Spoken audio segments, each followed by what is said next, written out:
peace here, peace everywhere.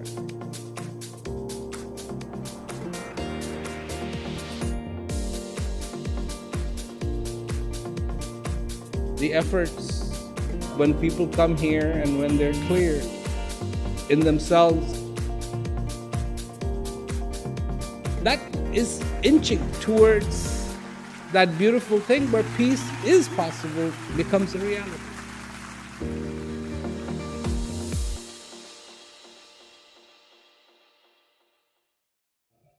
Before we really get into the questions, I just want to address a couple of things.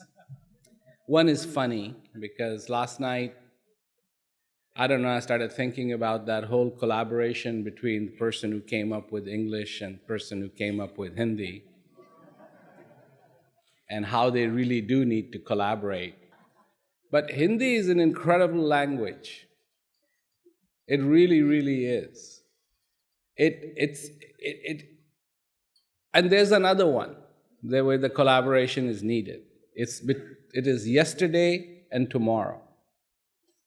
In Hindi, there's the word for yesterday and tomorrow is identical. There's no difference. So that's why when you go to India,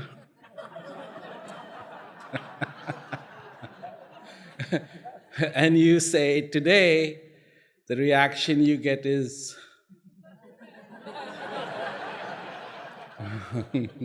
like, which one? Anyways, so, collaboration is definitely required between those two people. It's not like somebody came up with English.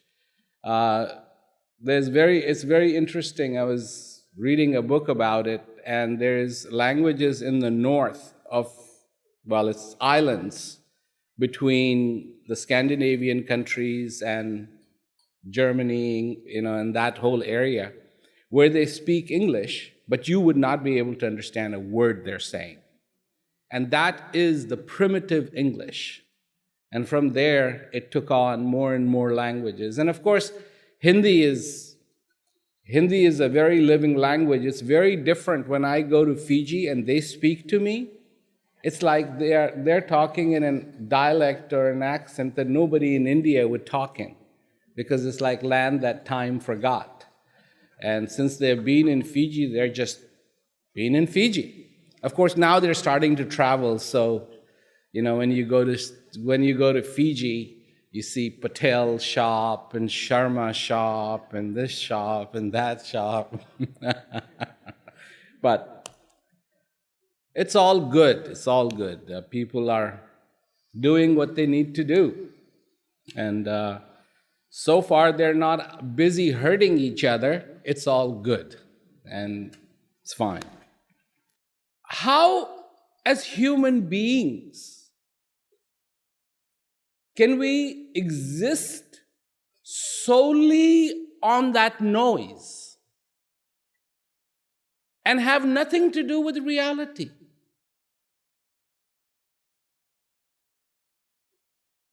Nothing. We forget we are human. We forget what our needs are. We have become so slave to our wants that we have forgotten what our needs are. That what it means for us, what kind of environments we need as human beings. We think we are ferocious. We are not ferocious. We have nothing in us that remotely even makes us a hunter, a predator. We have short nails, small teeth, delicate fingers, and if we try to play a lion for real, we will get severely hurt. We freak out. We freak out when we see a mouse. That's how huntery we are.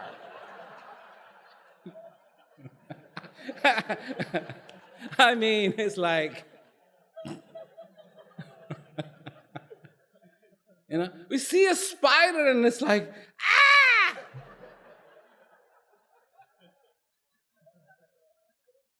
And this happened to me. I was in the bathroom in South Africa, right? So I'm sitting there, and all of us, I look up and I see this spider. And it's about that big, one of those big leg ones and everything, the whole works. He's crawling around, and I'm like, well, I guess he'll mind his business and I'll do mine. Well, the next thing I know, I hear a plop on my shoulder. I mean, not only I hear it, but I feel it, and it's a plop. And I look from the corner of my eye, and there it was.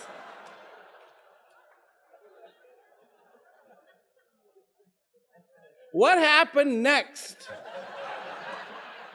I can assure you, does not make me a hunter in any stretch of the imagination. I screamed bloody. I mean, the only thing we can do that may startle another beast or animal is scream. Because I screamed so loud, you wouldn't believe it. I think the neighbors heard it.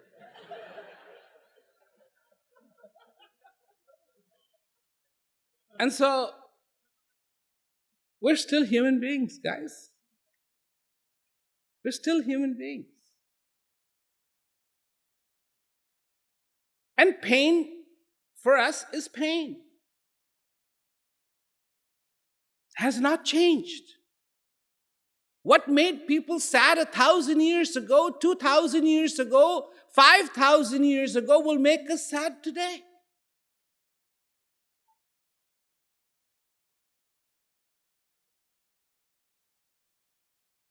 The opportunity of being alive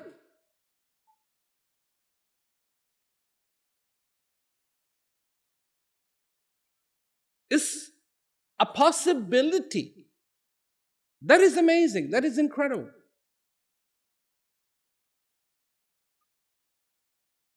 When you look at the story of Mahabharata, what do you think that story is all about? Is it about the war? What do you think?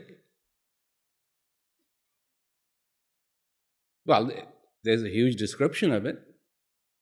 Everything is tied in the preparation of the war, in the war, and then even ending of the war.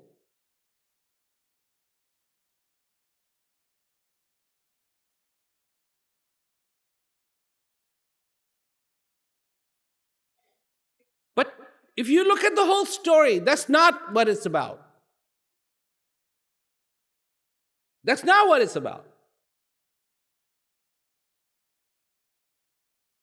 At the very end, something amazing happens. So,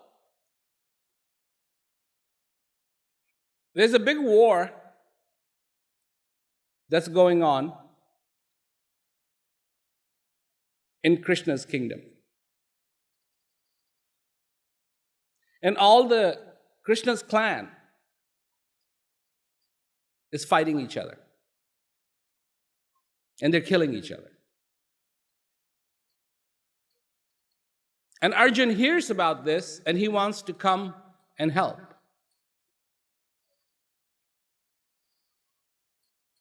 But he's old now. He's not young. And by the time he gets to where the clans are fighting, the war is over. Their war, the clan's war, is over. And everybody's dead. Except for a few people. And so Arjun decides to escort them back to his kingdom.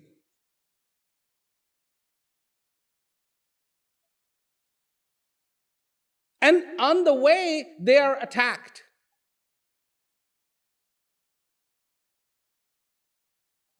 And Arjun, being the warrior, picks up his Gandiv, his bow, his blessed bow, strong, powerful, and he can barely lift it.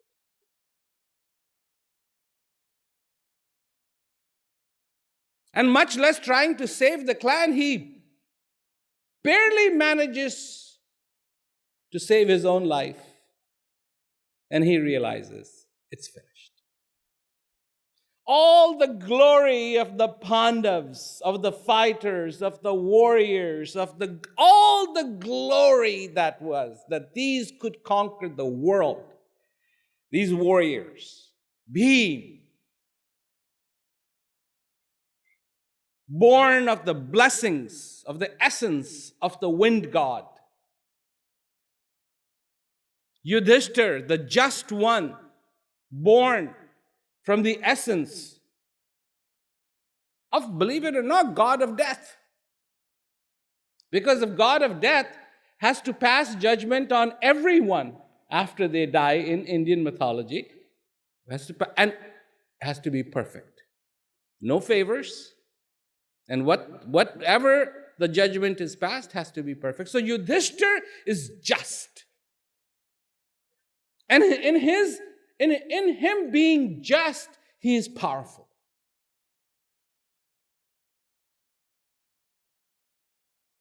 And Arjun, born of the essence of Zeus. Because at the same time that these stories are coming out, also in Greece, the stories are coming out about Zeus and all that, and they're literally identical. But not Indian. Not on a Wednesday, not Indian.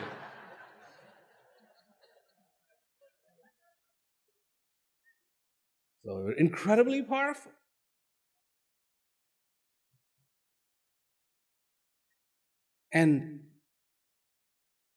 But he cannot now lift the wall.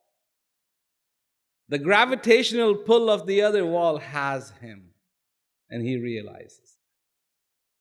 By the time he makes it back to his kingdom, the news comes that Krishna also is dead.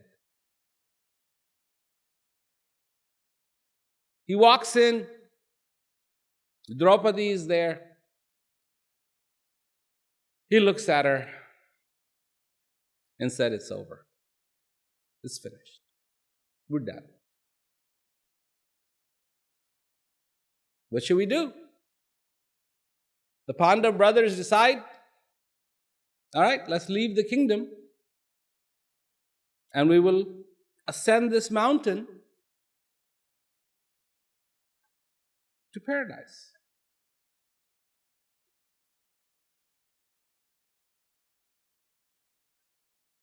As they begin their ascent, the first one to fall is Draupadi, the beloved of all the Pandavas, wife of all the Pandavas. The great revenge taken by the Pandavas on her behest. Because she didn't listen to those three things. Don't offend anybody. Don't be offended. And if you are offended, don't take the revenge. Those three things. Cards were set. She falls. And she laments that of my 5 husbands, not a single one has turned around to even look at me. As my feet bleed, and I lie here dying, not one of them has the courtesy to come and pick me.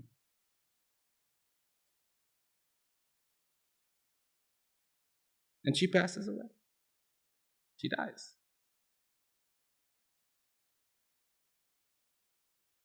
Sadev is next, Nakul is next. Boom, boom, boom, boom, boom. Every one of them is dying as they ascend this mountain. Except for one, Yudhishthira.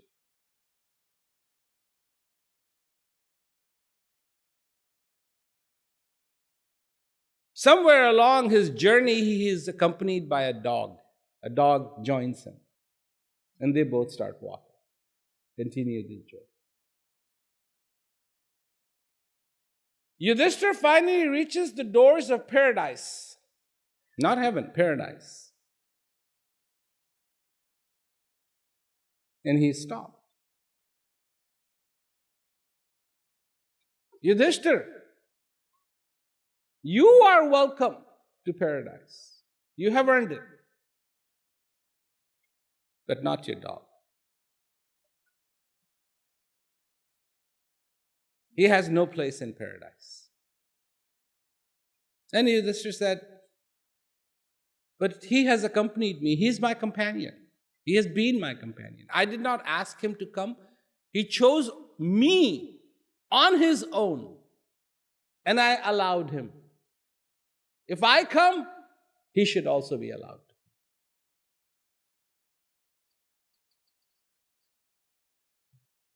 So no.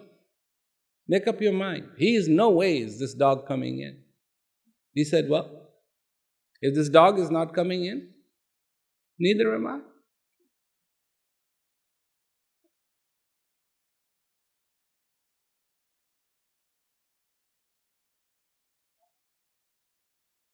The gods back up and say, welcome. This was a test. This God is no other than the God of death. He has accompanied you. And we wanted to see, here is a beautiful thing that Ved Vyas has put in, compassion.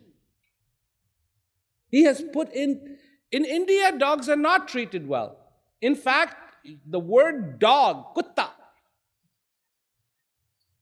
is used derogatorily. But for this dog, Yudhishthira is willing to let go of paradise. Beautifully articulated compassion. And he is let in. There he is in paradise, and the first thing he says, where are my brothers and my wife? Where's Draupadi? Where are my brothers? I want to see them. It has been a while. And the gods say, they're not here. They're not here? Where are they? Oh, they're in hell. How can they be in hell? So look for yourself. Portal opens, sure enough, there they are in hell. They look up, they see Yudhishthira, and they go, Yudhishthira, help us. We're in misery, we are in pain, we're suffering. And Yudhishthira says, I want to go down there. I want to be with them. Compassion. And a question comes in Yudhishthira's head. He goes, and where are the Kauravas, our enemies? And the gods say, oh, they're here in paradise. And he freaked. He said, how can this be? This is unjust. And this coming from Yudhishthira, who is the just one, is no small matter. When he says this is unjust, these are the bad guys. These are the good guys. You've got good guys in hell. You've got the bad guys in heaven. How can this be?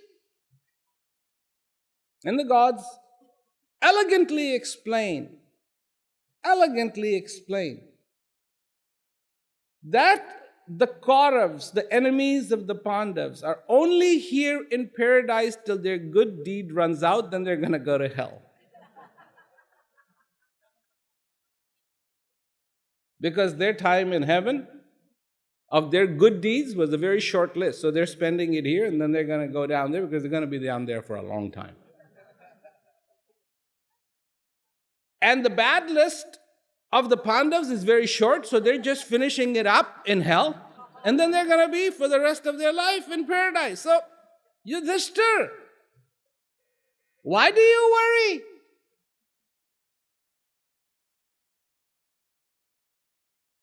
And he understands. And he says,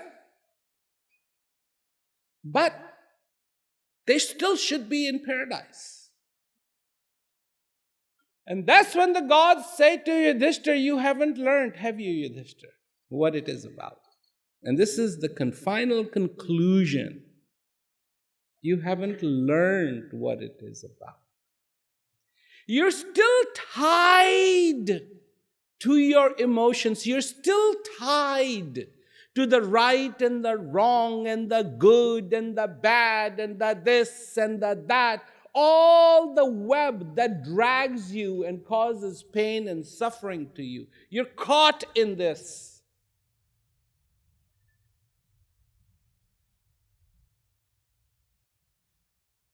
And that's where the Yudhishthira's light bulb goes on. He goes, yeah, I am.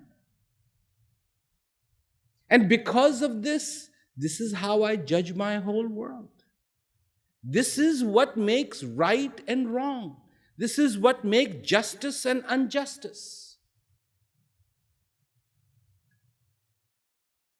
And in this moment, with the portal still open to hell, Yudhishthira turns.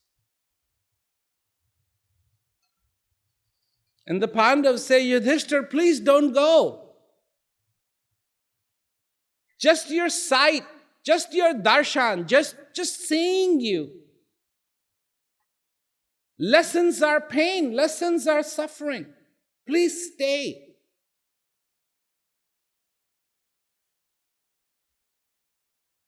And he sees the Kauravas laughing.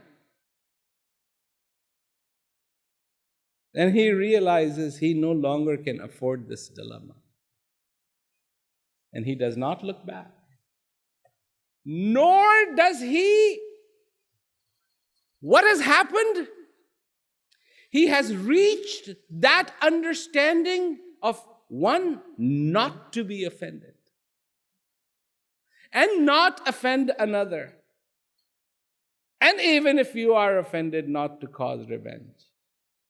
And he has no longer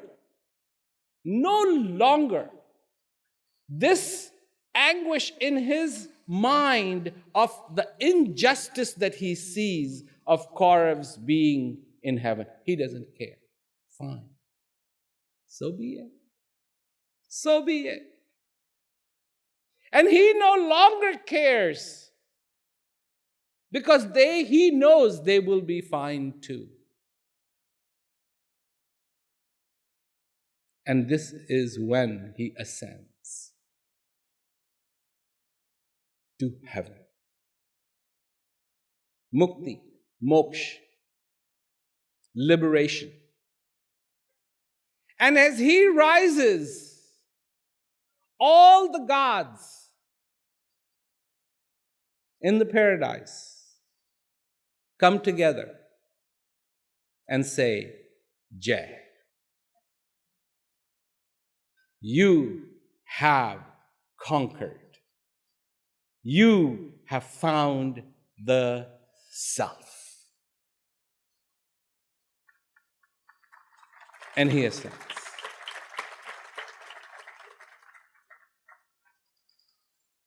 This is what we're talking about.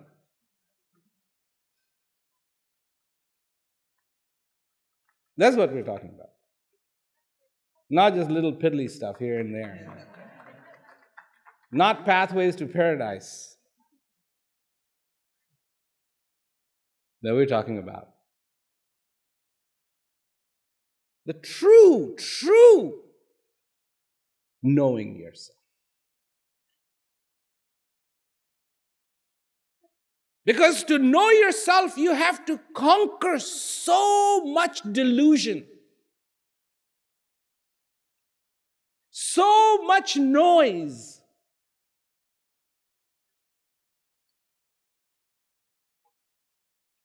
To achieve that purity of being in you, not outside. I mean, will you glow after that? Don't be a spiritualist. This is what it means. And we get so caught up in that noise.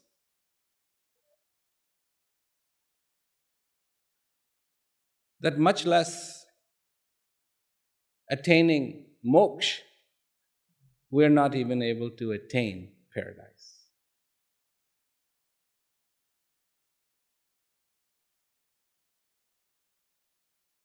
Do you know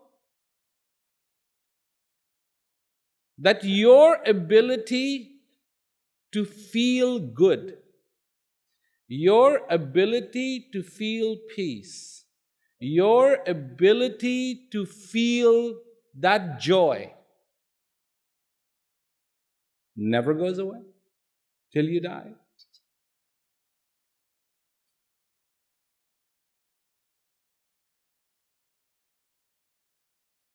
Do you know that?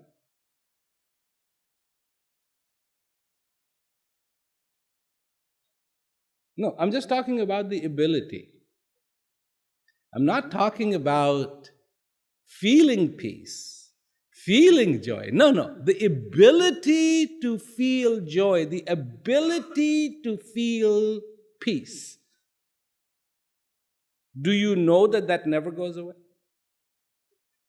Even in your darkest moment?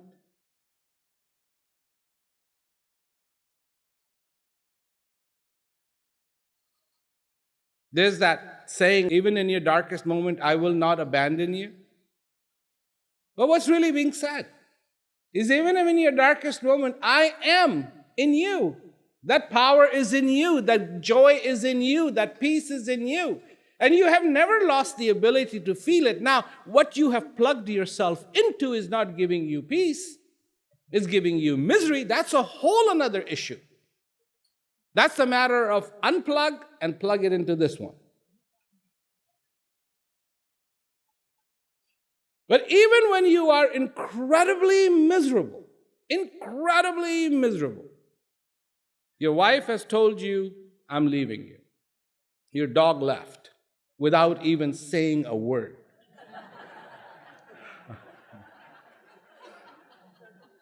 Your power to your house has been cut off. The last notification you receive on your iPhone is your account has been closed. And now your iPhone is useless. You can't send an SMS, you can't make a call, can't do anything.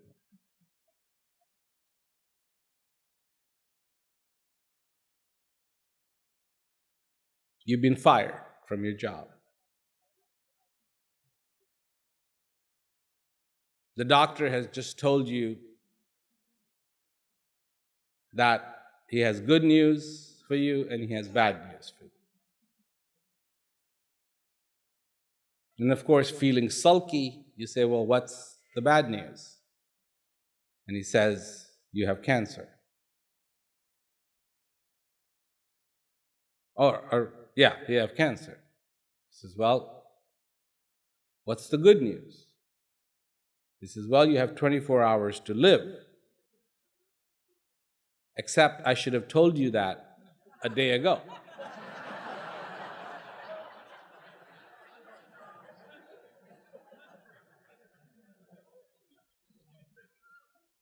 So what I'm saying, that even if it gets to rock, so in your head, the noise is playing now, right?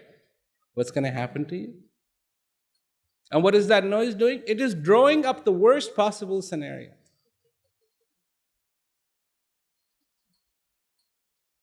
You're going to die miserably, right? You're going to be homeless. You're not going to have a home.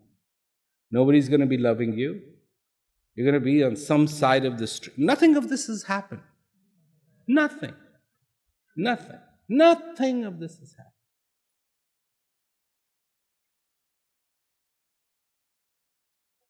But there you are, sitting in your living room.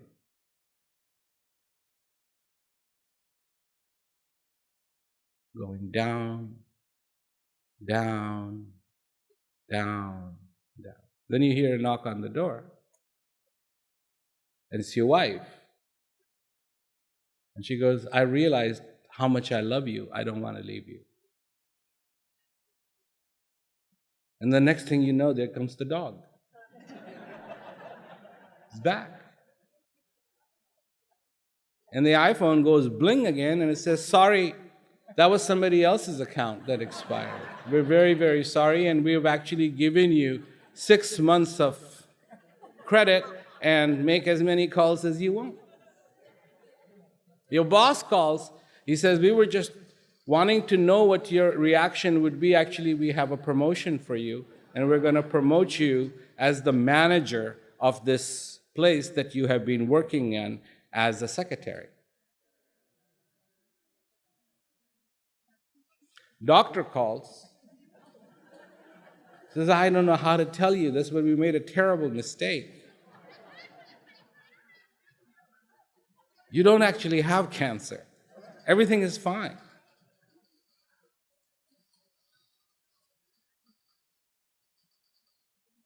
And then there's another knock on the door, and it's the Publishers Clearinghouse. And they've got a huge check of $1 million they want to give you. You have won this.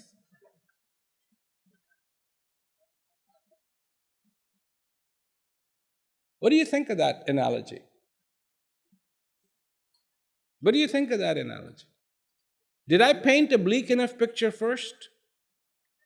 And was the second picture better? But this is what the wise ones will ask you. Which one is real? See, you already went either for the negative one, that's real, or you went for the positive ones, and that's real.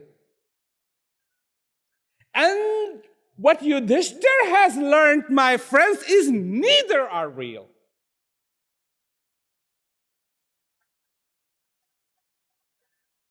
So the only thing left is you.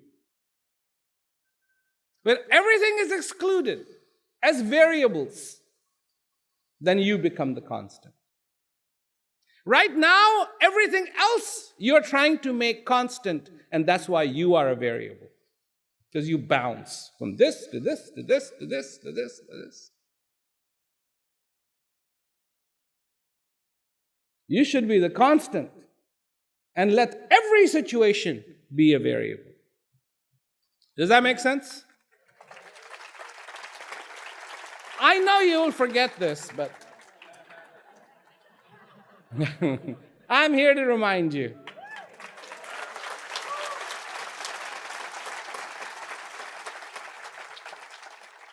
So, in the nature of things, things will change. Because that is their nature. Nothing comes in front of you unless it's changeable. Because it was there. All the problems that you experienced in your life, they were bothering somebody else. Now they've found you. And after you die, you think you will be there to be bothered? No. So they will find somebody else.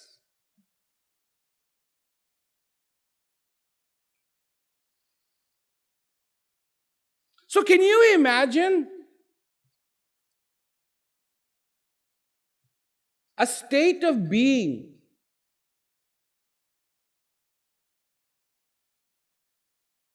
which truly is free from all these variables that affect you? Can you imagine that? Where you have found the one constant, you. Can you imagine that? But what is between him, wherever he is, whoever you are, wherever you are, and that being who achieves Jai? I think that's such a beautiful word, Jai. I know you've heard Jai, right? A lot of you old timers, Boliye Satguru Maharaj ki Jai, right? You've heard that one. But what does Jai really mean? Jai is not about the master, Jai is about you. So, what do you think is holding that possibility from becoming real? Yeah, we have some intelligent answer right there. Noises. Exactly. And to boot, rote noises. They're the ones who do the most damage. Because you can't figure them out. They're like, they're just like, pins. Imagine a carpet that has picture of pins. And on top of that carpet, somebody throws the real pins. And like you're like, well, I can't figure out which is the real pin and which is the fake pin. And what does that do? Well, I better not walk there. And so you are here going, I'm waiting to go to the other side. But I dare not walk because I can't tell the difference between the real pins and the fake pins. You're stuck. You're stuck. You don't need to be stuck. And this is the issue. Whether it comes to death, whether it comes to problems, whether it comes to, because all your life you're sitting there just problem solving, problem solving, problem solving, problem solving, problem solving. And it's like, well, I got to do this, and I got to do this, and I got to do this, and I got to do this, and I got to do this, because that's it, right? Do you know when that started? It eased in so beautifully, you don't actually have a date of when it started. It's like if you were to be incarcerated in a prison, you would remember that date you went in, right? But this one that is making your life miserable, it happened so nice and gradually, you have no idea when it actually started. But the next thing you know, you find yourself wondering, what in the world is going on here?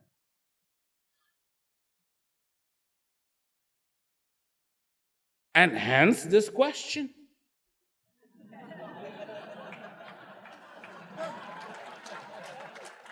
Why do human beings have to struggle with the duality of feelings inside of us? Love and hate, anger and serenity, clarity and confusion. But if you take into account what I said yesterday, clarity is something, confusion is the absence of it. So a very simple way to answer this, and love and hate, anger and serenity, clarity and confusion, etc. And this is, by the way, from Hernando Caro.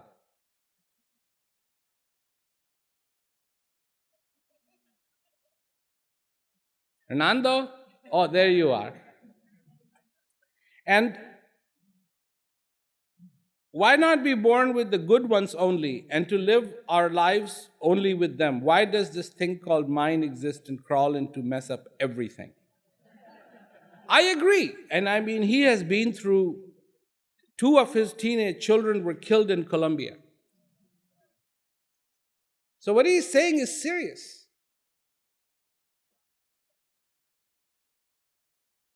But unless we really, really start in our lives knowing ourselves, nothing is going to change. Nothing is going to change. I went to Colombia, and I was being asked yesterday or day before yesterday, are you going to go there again? I said, yes, I'm going to go there again. To help people. And you, like Yudhishthir, have to now achieve Jai. You have to achieve Jai. Not look back, but move forward. to move forward. So important. Okay? I'm so grateful that you made the decision to talk to me today. And during these 3 days, I've been noticing that you have been trying to answer my questions since the first day. And I was feeling much clearer last night.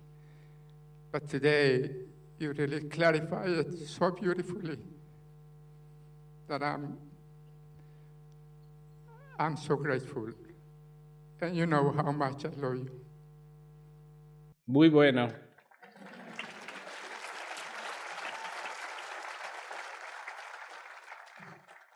I seriously mean it. I mean, this may sound a little corny, but I seriously mean it when I say, I want all of you, and all the ones that are not here to achieve Jai.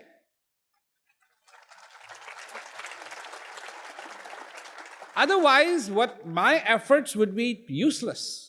I mean, hey, we're going for the real stuff here, not piddly little things. And this isn't about, do this exercise and you will feel good.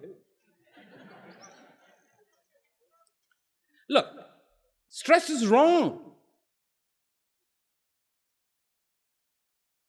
People don't even pay enough attention to sleep.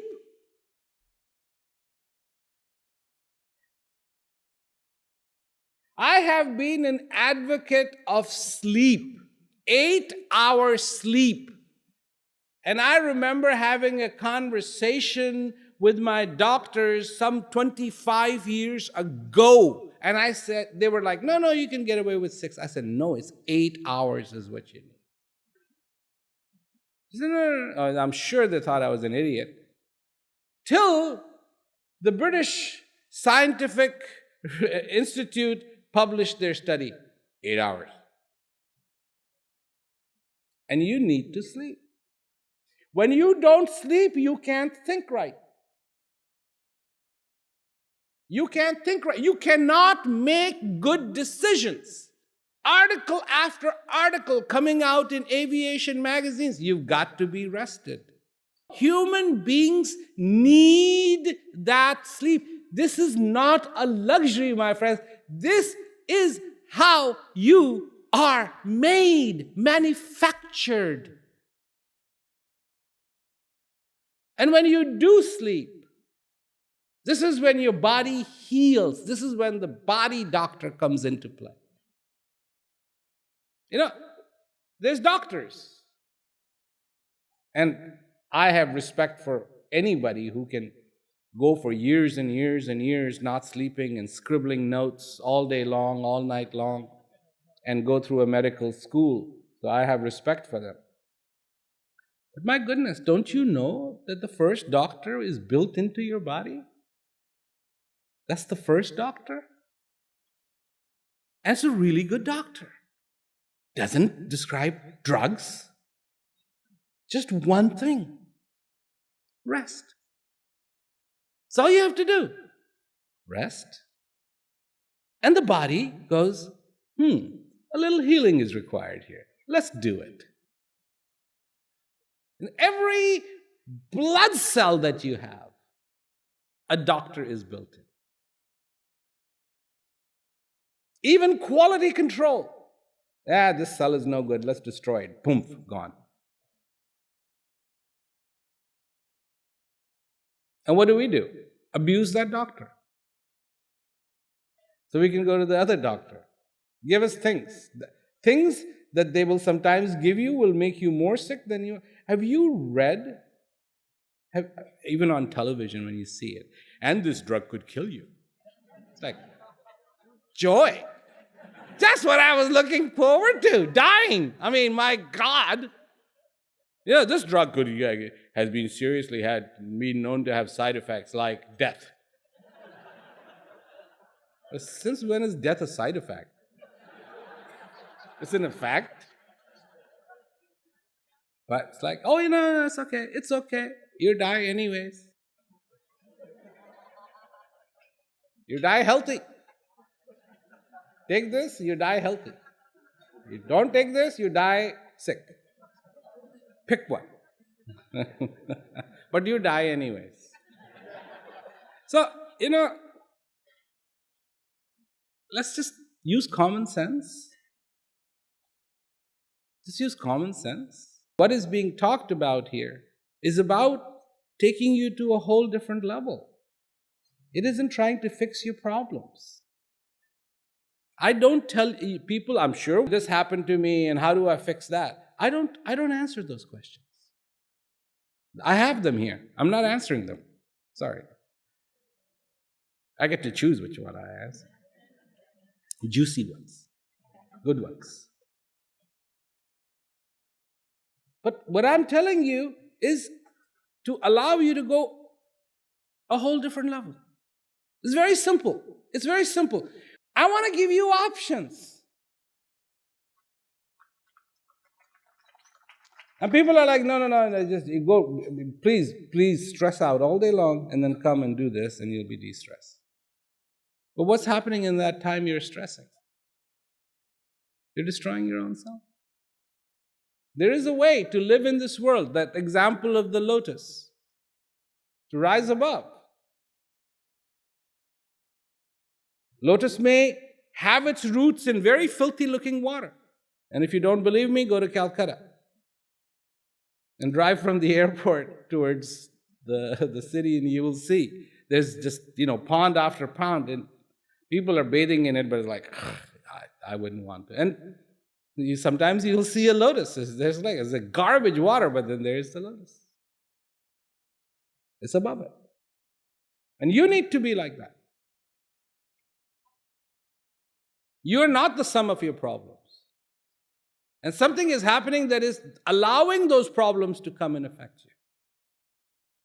I'm not saying that we can just do this mantra and your problems will be gone. That's not going to happen. It doesn't happen to those people who give these mantras around. Lately, so many gurus are ending up in jail.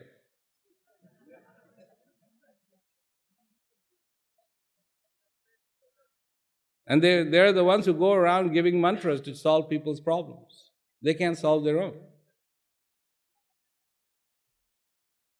I'm not talking about solving your problems. I'm not going to do that. But there is a way not to be affected by it. And that's the core. That's one thing you can do. Can you change that you have come out of this wall, that one day that you will be consumed by that wall? You cannot change that. It's not going to happen.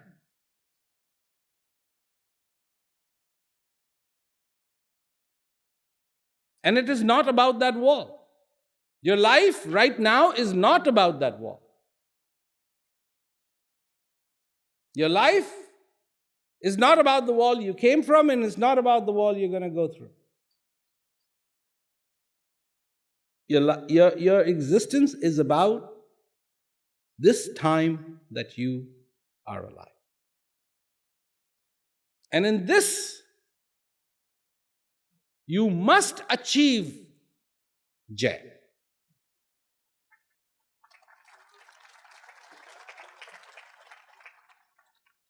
There's 2 words in Hindi. I'm glad I remembered this. There's 2 words in Hindi. Very close. Jai and Vijay. Jai and Vijay. Vijay is over someone else. Jai is over the self.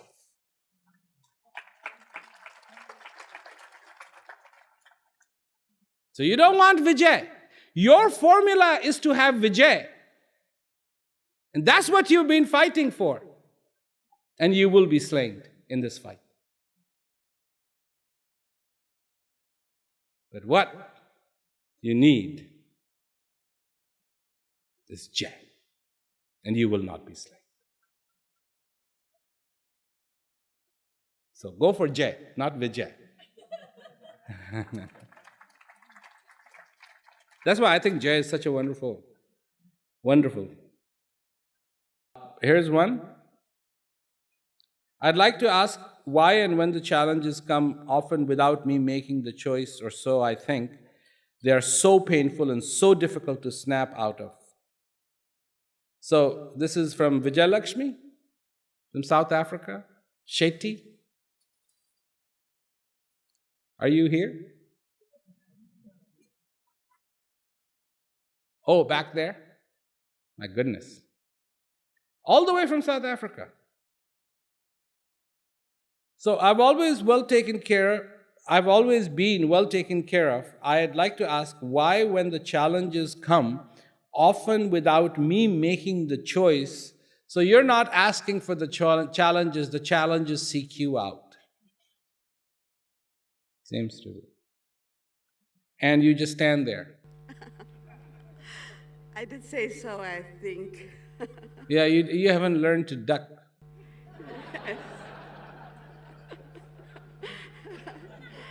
I try. That's why you have the hip bone. It allows you to duck when the problems come. Do you remember when the challenges are painful, that the ability to feel joy has not disappeared?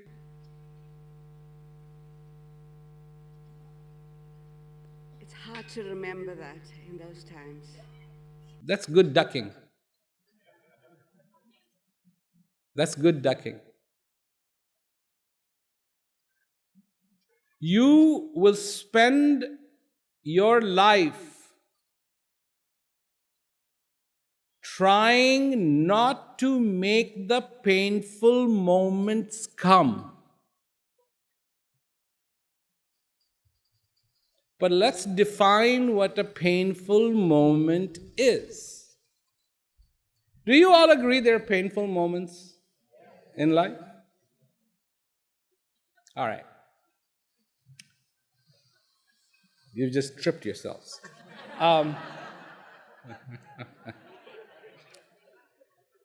If you had no ability to feel pain, would the moments be painful?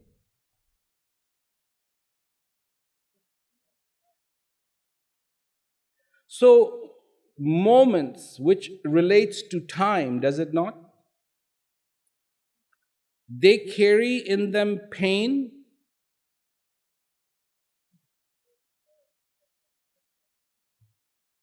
and joy. So they're little pods. And some pods they're all just floating around, going like this, just like at a fair, you have those shooting galleries and those little things just going, and you have to shoot at them or whatever, and then they go, bring. So you really see life as that. It's these moments, and some are really bad, and some are really good. And then there you are, and they're just going click, click, click, click, click, click, click, click, click, click, click, click, right?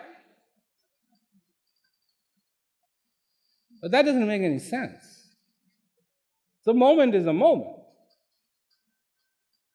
Neither it's good nor it's bad. It's just a moment. Otherwise, you could be having a really bad time, and if I got next to you, I would start having a bad time because I would be hit physically by that pod.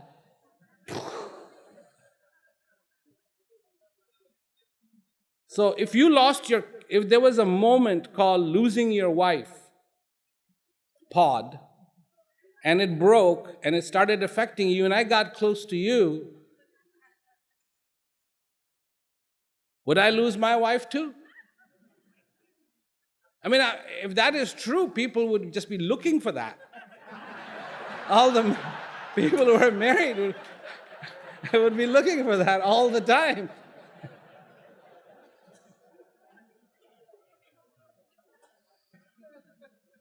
So what is it? So have we established that time has nothing to do with it? That time is time? Neither good nor bad. It is what it is. Have we established that? So where does this good and bad stuff come from?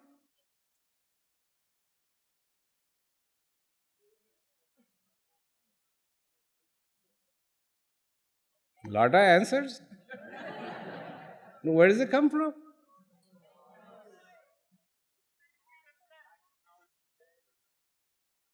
Basically, in reality, time is time.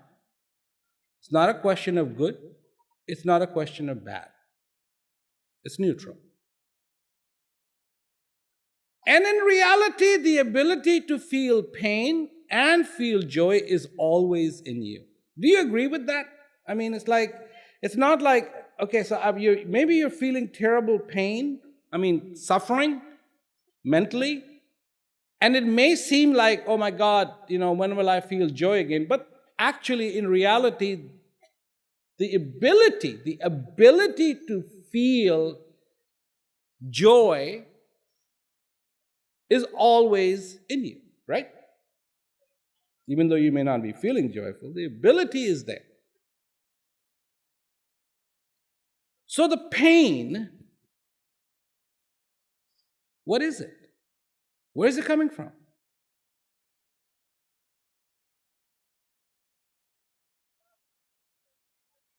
Somebody said from us or from the past. I thought you said something sensible.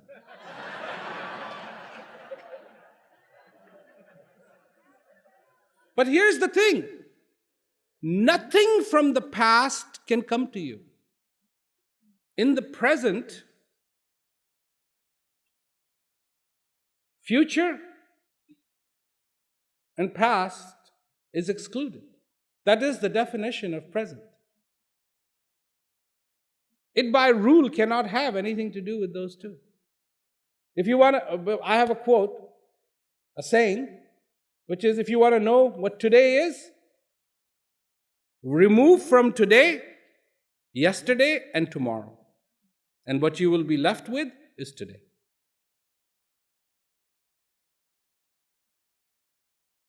But see, your today is full of yesterday and tomorrow. And therefore, you don't understand what today is because you never experienced today. All you experience is yesterday, tomorrow, yesterday, tomorrow, yesterday, tomorrow. And the Indians, it's kal, kal, kal, kal, kal, kal.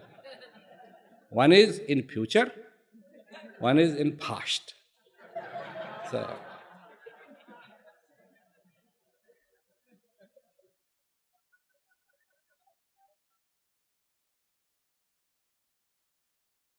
So now, if it's coming from you, where is it coming from? What is responsible for that pain? And you did give the right answer, some of you. The noise, the box.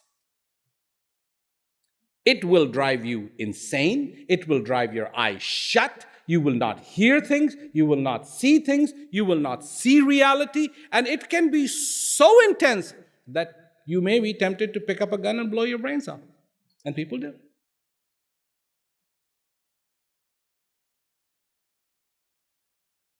But it's all noise. It's all noise.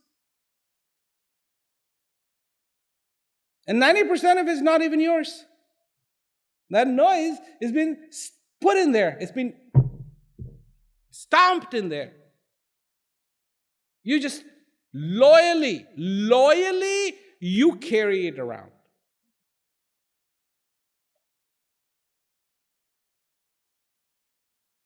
There is an age which you also went through where you asked the question why after everything. Why? Why? Why? And this was probably the most frustrating time for your parents. And the answer that they would give you most of the time is most likely to be just that's how it is. You know why that answer they gave you? They gave you an honest answer because that's what happened to them. They were simply learning by rote. And you have just asked the ultimate question, why? And they can't give you an answer, so they give you an answer by rote. That's the way it is. It's your great, great, great, great, great, great, great, great, great, great, great, great, great, great, great grandfather talking to you. You thought he was dead, didn't you? No. We don't ask the right questions. It's obvious we don't ask the right questions. Whatever seems to be the flavor of the day, meaning whatever is ailing us, that becomes our question. We don't ask. We say, why am I feeling pain? Why is this thing wrong with me? We don't ask, what happened to my ability to feel joy? How can I activate my ability to feel joy when I am experiencing the darkest pain? How do I turn on the candle when it's dark outside?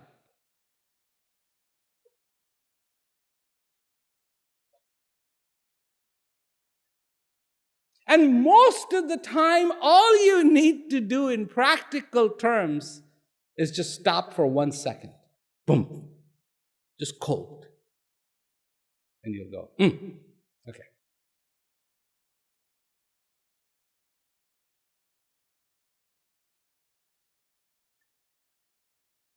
I see so many people who are in the prison incarcerated. And you know what's eating them alive is their imagination.